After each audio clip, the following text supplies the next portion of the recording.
Lucy.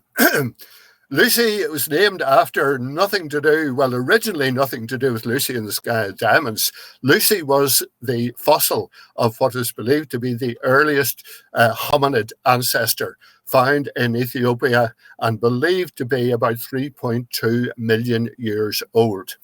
And since this mission is to look basically back to the birth of the solar system, the earliest pristine material that we can access, and say a bit more about that later, they decided that Lucy would be a good name for it.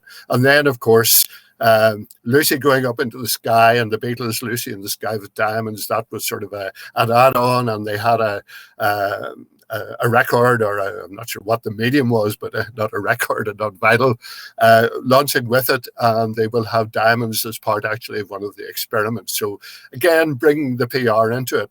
But where's it going?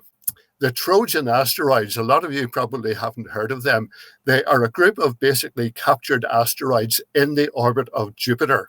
They are in what are called the Lagrangian points. They're in the same orbit of Jupiter, but they precede it and follow it as it orbits around the sun in two groups, one ahead of Jupiter and another behind it in the L4, Lagrange 4 and Lagrange 5 points. And they're clustered. They're not tightly clustered. They actually spread over quite a considerable area of space, but they are held there in a relatively stable gravitational resonance between Jupiter, the sun, and that particular orbital position. And the reason they are so important is they are believed to be the pristine examples of the very earliest material that formed in the solar system and hasn't been essentially modified, a bit like meteorites, which we'll talk about later.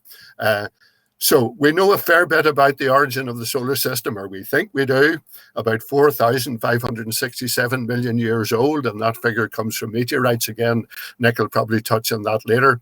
But when meteorites land on Earth, very, very rarely are they in absolutely pristine condition, simply because they have come down through our atmosphere and they've lain on the surface of the Earth for a considerable length of time. So to get absolutely pristine material that has not been affected by anything and is that old, they've decided that they're going to go out and sample some of these asteroids. Now, it's a very complex mission. It's on its way. It does a couple of gravity assists with the Earth to get extra energy to fly out to the orbit of Jupiter. It will pay a close pass around another ordinary main belt asteroid on the way, named after the paleontologist who discovered the Lucy fossil. That'll be a sort of a test of the system, and it will then head off to the L4 group. And I'm not going to name all the different asteroids and asteroid pairs, binary asteroids that we'll look at there. You can look that up on the internet if you want. It will spend a couple of years there doing relatively close passes. About 600 miles, I think, is the maximum distance that it will be passing by any of these asteroids. So it will look at the leading group, the L4 group. It will then do another dip back towards the Earth to get another gravity assist, and it will then head out to the L5 group, which are the ones that are trailing behind Jupiter. And it will then do, again, close passes of a number of those, imaging them, spectroscopy, all sorts of things, which you can look up for more detail. So it's an important mission. We do have material from other parts of the solar system. There's obviously the samples that have come back from the moon.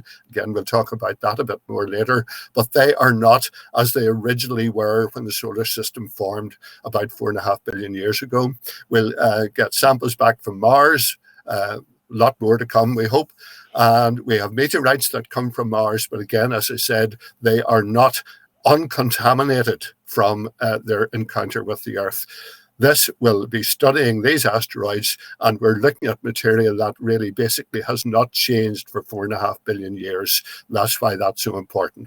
I'm sure you'd agree, Nick. Awesome. I mean, being part of a team that discovered one of the Jupiter Trojans back in the Fox telescope days, yeah, it is really exciting to be able to see these things up close. And so many of them are proving now to not just be asteroids. Some of them are proving to be captured cometary bodies as well. And we all know, obviously, with Jupiter, you know, its capture of Shoemaker-Levy 9, etc., what that can do. So it's really interesting. And my former colleagues that I worked with quite extensively for many years on folks looking at these things. I mean, Ernesto Giovanni, who passed away sadly some years ago, we had a great time imaging these things. I mean, they were it was a fantastic hunting ground for us with these. So I am very excited about seeing these things up close. And you only have to look at some of the returns from Voyager. You know, I was watching a fantastic documentary called The Farthest. If you've not seen it, please watch it. Which talks about the Voyager missions and the fact that once they got to Uranus, you know, Uranus itself as a planet was very dull, but then when they got to the moons, it was incredible to see the diversity and the shapes in the moons. And I'm sure we're going to get something similar to this with some of these Trojans, where you've got, you know, extreme fragmentation or, you know, bilobal. We just don't know what we're going to see. So really, really excited. I do love this story. It's actually a long mission, 12 years, because it takes quite a long time to get out as far as Jupiter, particularly with the gravity assist. So in the late 2020s, it'll be at the L4 group.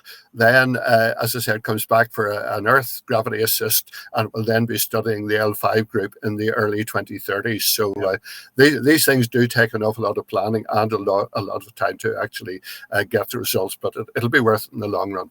That's the thing. People don't appreciate orbital dynamics, and they think, "Oh, can't you just fire a rocket and send it there?" No, you can't.